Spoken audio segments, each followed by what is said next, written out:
All right, so here are the solutions to 2.4, solving absolute value inequalities. This first one is actually kind of unique, otherwise the rest will seem pretty similar to what we saw in class. But like we talked about in class, once we have our absolute value isolated, we know that we take what's inside the absolute value, use the given inequality, and use the given value. Since this is a greater than statement, I know that I want to use the phrase or. From there, I rewrite, flipping my inequality. Now, typically we would put a negative in front of the value that we're dealing with, but since it's 0, there is no positive, there is no negative.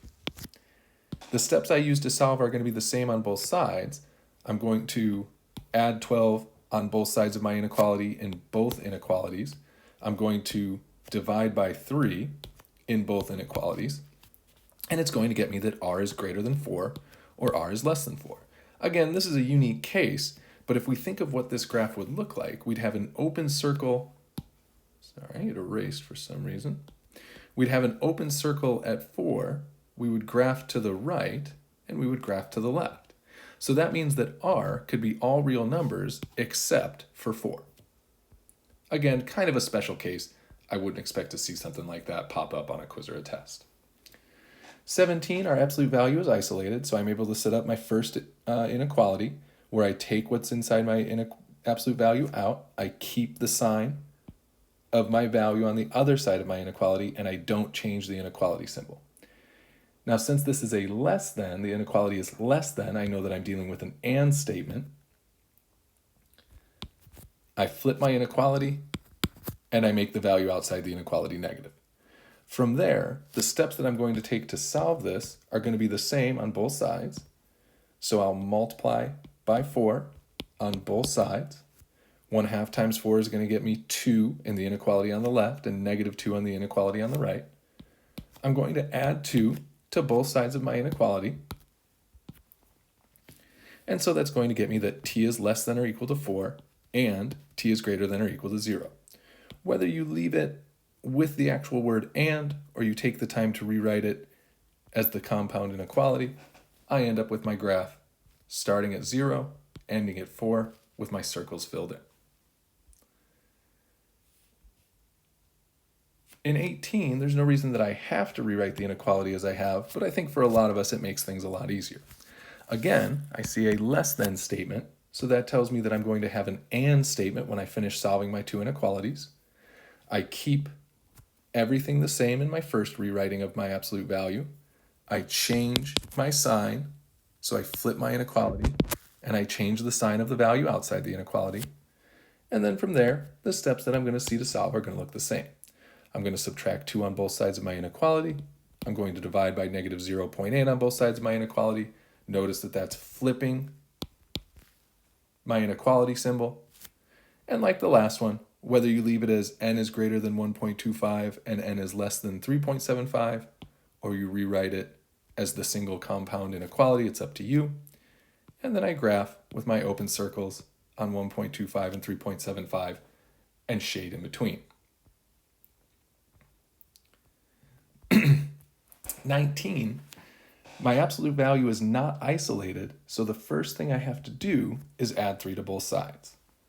Now that my absolute value is isolated, I'm able to set up my two inequalities. Since this is an equal sign, I'm going to use the word or. And then from there, I'll subtract 5 from both sides and come up with my final answer. Notice in the rest of the problems it didn't ask us to graph, so we're not going to see any more graphs. Again, 20, my absolute value is not isolated, so the first thing I'm going to do is subtract 2 from both sides. Now that my absolute value is isolated, I can set up my two inequalities. So two equations. My first equation doesn't change anything. Since this is an equation, I'll use the word or. And then the second equation, I've changed the 3 to negative 3. From there, the steps that I'm going to use to solve are going to be the same. I'm going to add 3 on both sides of my equation. I'm going to divide by 2 on both sides of my equation.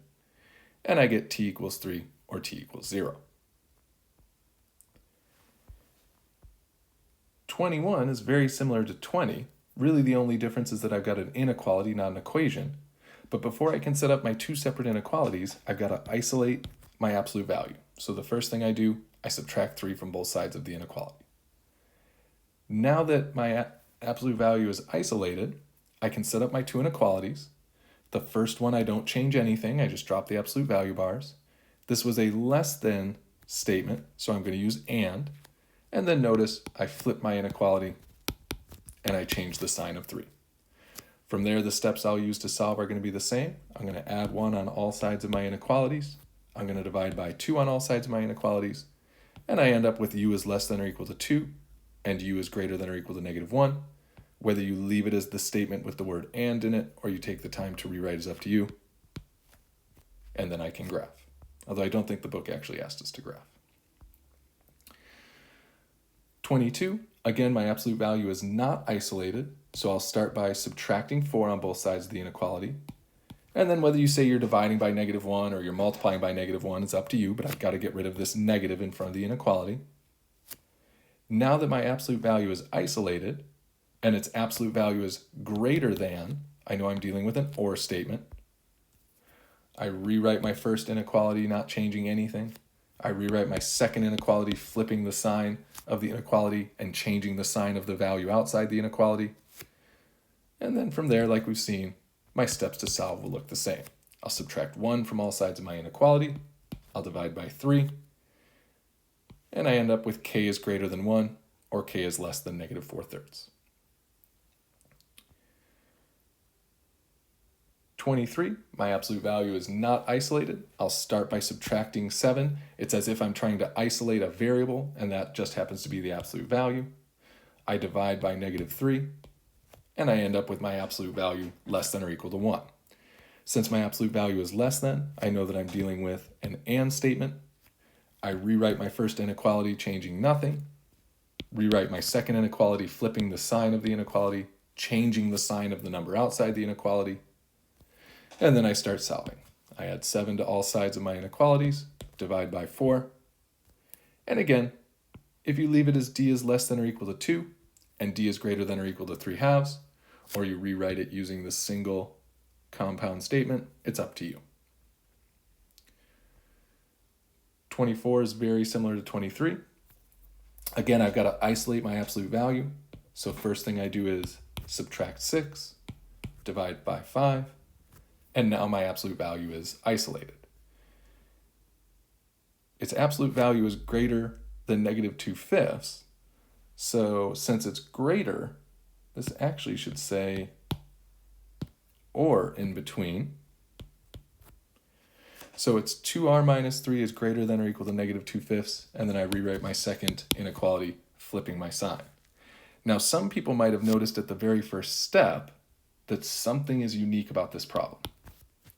We have an absolute value greater than a negative number. So some people might already actually know their answer. From there, I start solving. So I add 3 to both sides. I multiply by 1/2 on both sides. And I end up with something that says r is greater than or equal to 3/10, but r is less than or equal to 17/10.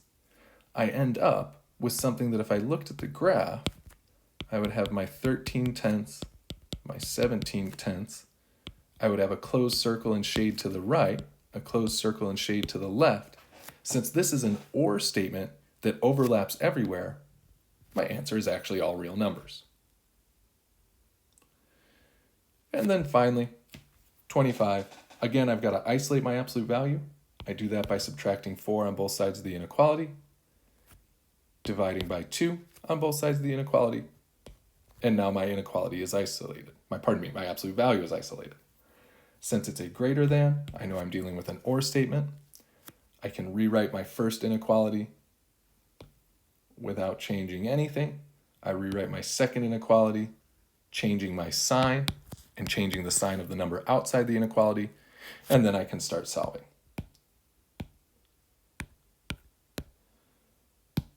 To do that, I'm going to multiply by 2 on all sides. Conveniently, that gets rid of my fraction. I'll add 5 to both sides. I'll divide 3 on both sides, and I end up with t is greater than 2 or t is less than 4/3. Hopefully this helps with the homework. If you have any remaining questions, please feel free to ask in class, and we'll see you soon.